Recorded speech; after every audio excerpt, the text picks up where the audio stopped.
Bienvenue à tous sur Médien TV. Lorsqu'on souhaite entreprendre un projet, changer une mauvaise habitude, se découvrir de nouvelles compétences, on parle souvent de l'importance d'un facteur clé, à savoir la motivation. La motivation est justement comme une énergie qui, pour nous permettre d'arriver à notre objectif, ne doit pas s'épuiser. D'autres spécialistes mettent en avant l'importance d'un autre facteur, à savoir la discipline. Alors, faut-il choisir entre les deux? Je vous propose d'en savoir un peu plus tout de suite avec Asma El-Chawqi, life coach. Bonjour Lalla Asma, comment ça va?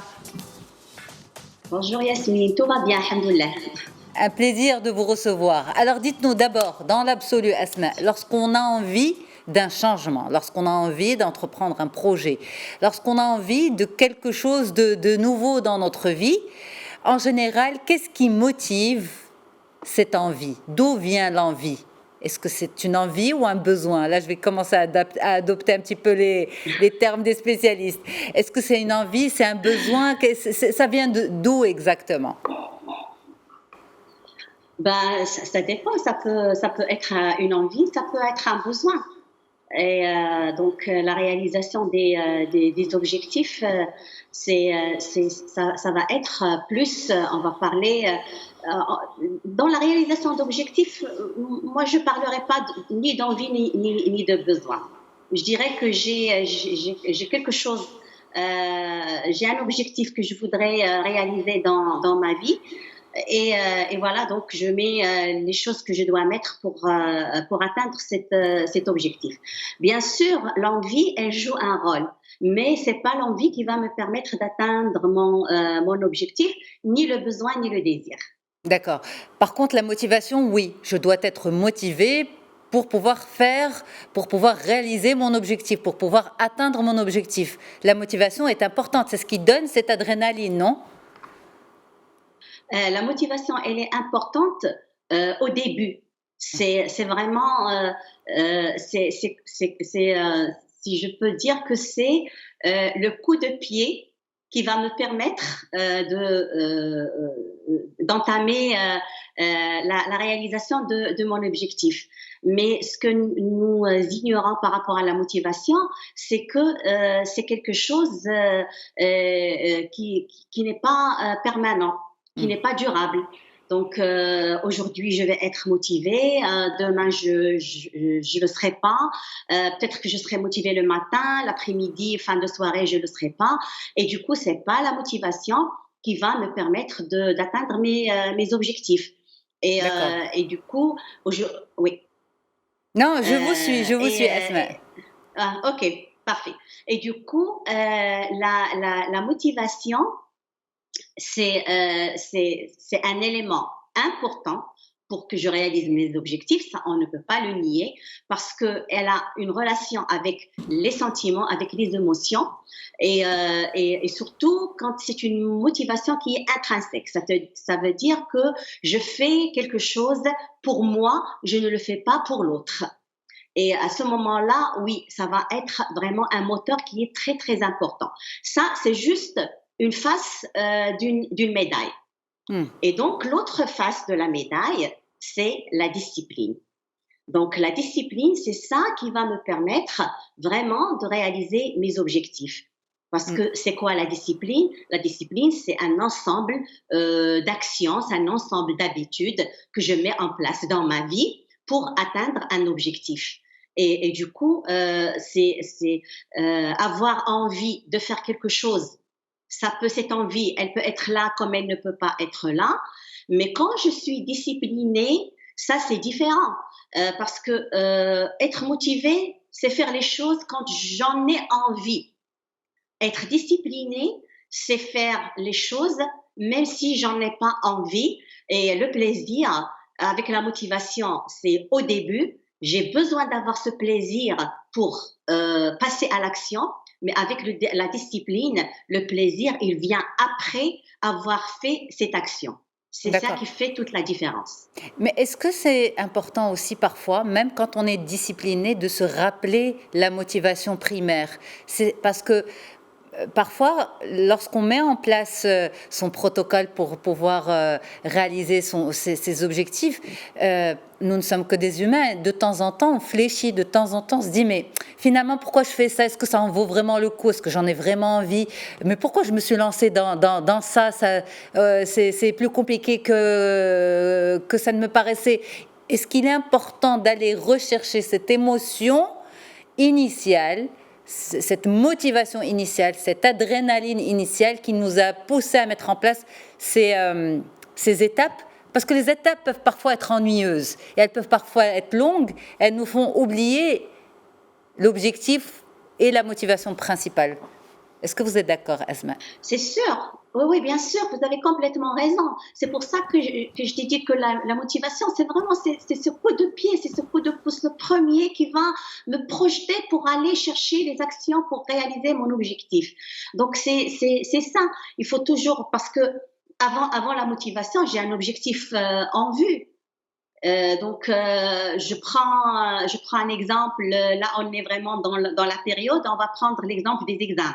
Un élève, par exemple, qui prépare ses examens pour avoir, par exemple, le bac à la fin de l'année. Donc, avoir le bac, c'est ça voilà, il va travailler pour ça. Mais l'objectif après le bac, par exemple, c'est pour aller faire des études d'ingénierie ou de médecine ou quelque chose d'autre. Donc ça, c'est vraiment cette idée-là, c'est cet objectif-là qui va créer chez cet élève-là cette motivation. D'accord? Donc, c'est vrai qu'il faut toujours aller chercher cette motivation, aller chercher, je dirais plus pas cette motivation, mais chercher l'objectif, le pourquoi de la chose. Le pourquoi. Pourquoi je suis en train de faire ça. Et parmi les rôles de la discipline, elle joue ce rôle de calmer cette voix que j'ai, qu'on a tous d'ailleurs, quelle est la finalité de tout ce que je suis en train de faire? Je risque d'échouer. Est-ce que j'ai les compétences? Et donc cette voix interne, ces petits messages qui vont nous démotiver si on se base juste sur la motivation, et ils vont arrêter toute action. Eh ben, la discipline, quand elle est là, elle va pousser la personne à aller de l'avant et à faire ce qu'il a à faire. Parce que la discipline, c'est quoi? C'est faire et créer chez la personne des habitudes. Parce que l'être humain, comment il fonctionne? Il fonctionne par des habitudes, des automatismes. Quand on se réveille le matin, on ne va pas se poser la question comment je vais faire pour sortir du lit, pour aller à la salle de bain, etc. Mais c'est des automatismes qui se sont créés chez nous par la force des choses, par la force de l'habitude. Et du coup, même quand on veut mettre en place des choses pour arriver à notre objectif, on va mettre quand on est discipliné et on fait les choses chaque jour, eh ben on va créer chez nous des habitudes. Et quand on crée des habitudes, on commence pas à se poser la question, est-ce que je vais faire, est-ce que je vais pas faire, est-ce que c'est pénible, est-ce que ce n'est pas pénible. Donc ça devient des automatismes. C'est comme on revient à cet élève-là qui a, c'est vrai, le coup de pied qu'il a eu, c'est le fait d'avoir le bac pour aller faire des études supérieures, les études qu'il va lui choisir et qui vont lui, c'est le rêve pour réaliser le rêve de sa vie. Ça, c'est le coup de pouce, le premier. Mais après, il est très important de créer la discipline et les habitudes. Par exemple, travailler 3 heures, 4 heures par jour pour pouvoir atteindre ses objectifs. Si vous permettez, Asma, oui. Par rapport à cette discipline et cet exemple du jeune que vous venez de donner, est-ce qu'il est important, par exemple, jusqu'à un certain âge, avec ses enfants, de les accompagner dans la mise en place de cette discipline? C'est une forme de routine, de rituel à mettre en place pour créer l'habitude. Est-ce que les enfants, allez, vous avez donné l'exemple du bac, avant le bac, sont outillés, sont capables, je posais la question comme ça, comme la poseraient les parents, est-ce que les enfants sont capables de mettre en place eux-mêmes leur routine / discipline? Tout dépend des personnes. Hmm. On va trouver vraiment, il n'y a pas. Pour être honnête, est-ce qu'ils sont outillés, ils ont les outils de créer les habitudes, etc. C'est-à-dire, est-ce qu'ils ont appris ça à l'école? Ça, on ne le fait pas malheureusement. Hmm. Mais il y a des enfants qui ont cette compétence-là, cette capacité de créer ces habitudes et ces routines ou ces rituels, comme tu l'as nommé, pour pouvoir atteindre les objectifs. Et il y a les enfants qui sont incapables. Et ces enfants-là qui vont avoir ce problème et se dire tout le temps, moi, j'ai des problèmes de motivation. Je ne suis pas motivée. Et même quand j'ai l'envie de travailler, quand j'ai envie de mettre en place des choses, je ne sais pas comment le faire. Et c'est ces genres de personnes qui ont besoin vraiment d'être accompagnées par des spécialistes, des coachs scolaires, etc., pour pouvoir apprendre à mettre en place des habitudes et des disciplines pour atteindre leur objectif. Et ça, on trouve pas ce problème juste chez l'enfant ou chez l'élève, mais même chez des adultes. Vous avez, par exemple, on va prendre juste l'exemple aussi, un exemple très commun dont tout le monde parle, c'est le sport. Hmm. Et donc, tout le monde aujourd'hui se dit, moi, j'ai envie de faire du sport, j'ai envie d'aller à la salle de sport, j'ai envie d'aller marcher, etc. Mais et la personne va dire, ok, maintenant je suis motivée, je vais commencer à faire le sport. Et ça arrive surtout en janvier, 1er janvier, beaucoup de résolutions, les personnes ils mettent en place beaucoup de choses, ils sont motivés. En même temps, ils vont pas mettre des habitudes fixes, dire par exemple à partir d'aujourd'hui, chaque lundi, je vais aller faire mon sport, que je sois fatiguée, que je sois qu'il pleuve, qu'il fasse bon, que vraiment c'est ça la discipline. C'est se dire moi je vais faire ceci et cela quoi qu'il arrive. Mhm. Donc, c'est pour ça que la discipline, elle n'a pas relation avec le plaisir et l'envie et est-ce que j'ai envie ou est-ce que j'ai pas envie, est-ce que j'aime ce que je vais faire ou je n'aime pas ce que je vais faire. Mais quand je mets en place une discipline, ça vraiment, c'est pas quelque chose de facile. Ça a besoin de beaucoup de persévérance. C'est pour ça qu'on ne parle même pas de discipline aujourd'hui, mais on parle de l'autodiscipline cohérente et constante. C'est-à-dire mettre des choses et être vraiment cohérent et constant à la mise en place de ce que je veux faire. Et c'est ça qui va me permettre d'atteindre mes objectifs. Et c'est pour ça que moi, je considère la discipline comme un pont.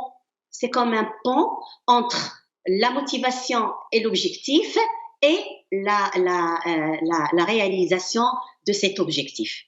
Certains pourraient vous dire, Asma, que cette discipline est trop rigide quand même, parce que il n'y a pas de flexibilité, il n'y a pas de... Aujourd'hui, revenons à cette histoire de sport, mais ça me rappelle aussi, les grands sportifs ne décrochent pas facilement leur médaille d'or. Les médailles d'or sont décrochées au prix de beaucoup, énormément de disciplines, d'entraînement, de répétition, etc., de discipline de vie, d'hygiène de vie, etc. Mais d'autres personnes vous diront, c'est pas pour moi, c'est trop rigide pour moi. Est-ce qu'il y a des profils pour qui la discipline ne convient pas, quand au contraire, il y a discipline, il y a rigidité, ça les freine? Donc, c'est vrai qu'il y a des profils de personnes qui ne veulent pas rentrer dans ce cadre-là de discipline, mais à vrai dire, si on va étudier un peu l'histoire de toutes les personnes qui ont réussi dans leur vie et qui ont réussi de rien, c'est des gens qui ont mis en place des disciplines. Donc, qu'on le veuille ou pas, qu'on l'accepte ou pas, c'est vraiment la vérité. Après, quand je dis discipline, ça ne veut pas dire rigidité. La discipline, chacun, il va mettre il va mettre des habitudes et des plans d'action qui vont aller avec son profil, avec ses disponibilités. Et ce n'est pas la peine de mettre des choses vraiment grandioses. Il suffit juste de commencer avec des tout petits pas et créer l'habitude. C'est ça le plus important. Parce que l'objectif de la discipline, c'est vraiment créer l'habitude chez la personne pour que ça devienne un automatisme. Et quand on crée de nouvelles habitudes qui nous servent et qui deviennent après des automatismes, ça veut dire que j'ai automatiquement j'ai enlevé ou bien j'ai éliminé de ma vie d'autres habitudes qui n'ont pas servi qui ne m'ont pas servi à grand chose. C'est là tout l'importance de la discipline. Alors pour les personnes qui nous suivent maintenant, est-ce qu'on peut leur dire que finalement, voilà la solution? Si vous êtes de ceux, comme vous l'avez dit Asma tout à l'heure, de ceux qui, au début de chaque année, chaque mois de janvier ou chaque rentrée du mois de septembre, mettent en place, s'imaginent faire beaucoup de choses, sont extrêmement motivés, mais ne concrétisent pas, c'est parce qu'il n'y a pas de discipline derrière. La motivation est réelle, elle est là, on ne peut pas vous l'enlever. Mais par contre, vous ne mettez pas en place la bonne démarche. C'est ça? C'est exactement ça, exactement ça. Et je suis sûre qu'il va y avoir beaucoup de personnes qui vont, que l'idée va leur parler beaucoup parce que la motivation, elle est importante. On va pas la nier. C'est un ingrédient très très important à la réalisation des objectifs. Mais la motivation, c'est quelque chose qui va nous permettre de réaliser notre objectif à court terme parce que elle est fluctuante, elle n'est pas là, elle n'est pas permanente, permanente. Donc ça c'est vraiment c'est ça ce qui est c'est ça le côté le côté, on va dire, négatif ou le moins contraignant, le moins agréable. Le côté voilà, le moins désagréable de la motivation. Si vous permettez, Asma, est-ce qu'il y a un conseil, avant de nous quitter, un conseil pour mettre en place une discipline qui ne soit pas contraignante, écrasante? Est-ce qu'il faut y aller doucement avec la discipline aussi? C'est sûr, c'est sûr. D'abord, déjà, l'objectif, il ne doit pas vraiment être contraignant. Un objectif, il doit être réaliste et réalisable. Déjà, si je pars avec un objectif qui est vraiment que je ne peux pas réaliser, surtout dans les délais que je me donne, etc. Déjà, ça va pas m'aider à mettre en place des actions et des habitudes qui sont à ma portée. Donc, mettre des habitudes, oui, être discipliné, oui, mais toujours être à l'écoute de soi, à l'écoute de son corps, à l'écoute de ses besoins, à l'écoute de ses envies, sans pour autant d'aller vers l'extrême. Vraiment être au milieu, se dire aujourd'hui quel est ce plus petit pas que je peux mettre en place quotidiennement et qui va me permettre de réaliser mon objectif. Par exemple, pour quelqu'un qui veut faire du sport, ou bien quelqu'un qui veut arriver à un poids tel, ben, si je mets dès le début que je voudrais perdre 20 kilos en un mois, ça veut dire que je vais mettre des habitudes qui sont vraiment très hard. Et là, très néfaste pour la santé aussi, surtout. Très néfaste pour la santé aussi. C'est sûr. Absolument. Ou bien quelqu'un qui n'a jamais fait de sport ou de marche, il va commencer depuis le premier jour, il va se dire, bah, à partir de demain, je vais commencer à marcher 2 heures ou 1h30. Non, c'est pas comme ça que ça marche. Donc, graduellement, petit à petit. Graduellement, petit à petit, et ça donne les résultats à long terme. Parce que le rôle de la discipline, c'est atteindre l'objectif à long terme. Merci infiniment, Asma Chaoukri, d'avoir été là. Merci beaucoup pour ces explications. Très, très bonne suite des programmes à toutes et à tous. On se retrouve demain pour un nouvel épisode. Au revoir.